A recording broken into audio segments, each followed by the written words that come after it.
Um, this chapter is chapter 5, social groups and formal organizations.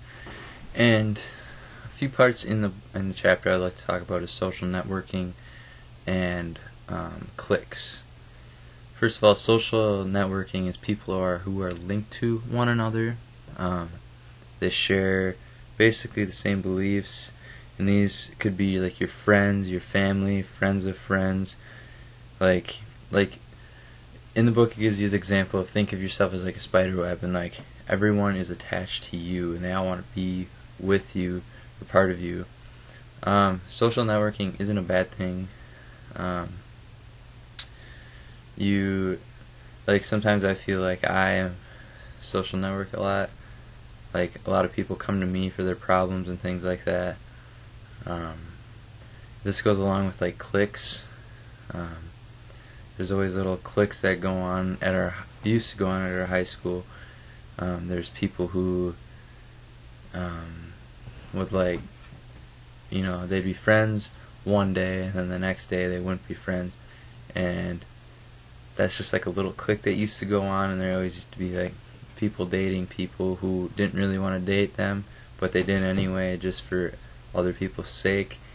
That's like a clique, or like a group of people who share the same articles of clothing, like gothic people, or people like that, I guess, emo people that like to have little cliques of themselves with that.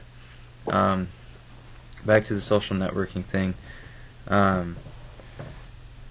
It's mainly like, I don't know, people who are linked to one another, and like people at work and school. Like you're just acquainted with them all the time, and you do what they do, type of thing. Y'all just get along, stuff like that.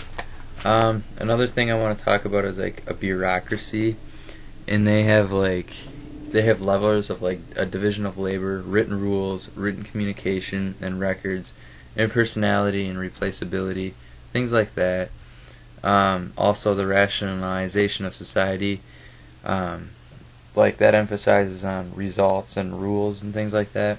If you're doing things right, like a division of labor is like each employee has a specific task to do. You finish that task, and then they're like coordinated to accomplish all like the purpose of the organization.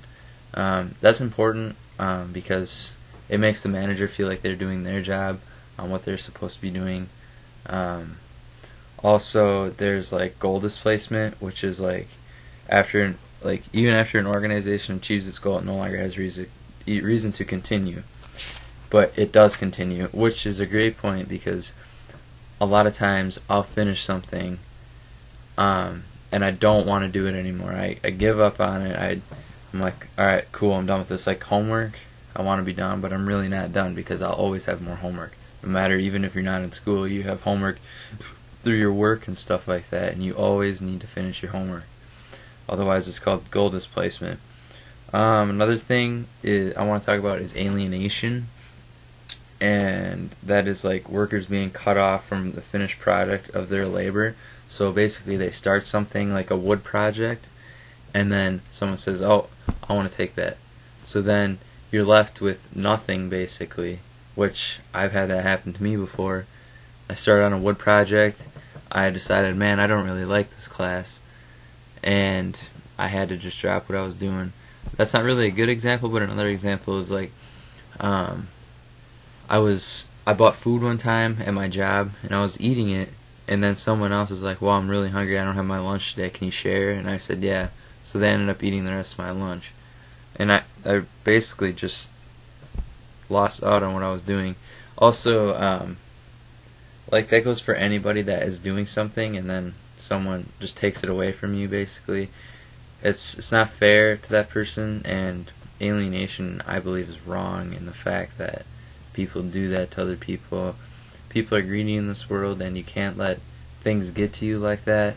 All in all, I guess Chapter 5 basically really focuses on social groups and formal organizations and how people come together, act as one another, form like cliques with themselves, bureaucracies, You got alienation, all these different factors that factor into who you really talk to in a day. And that's my aspect on Chapter 5.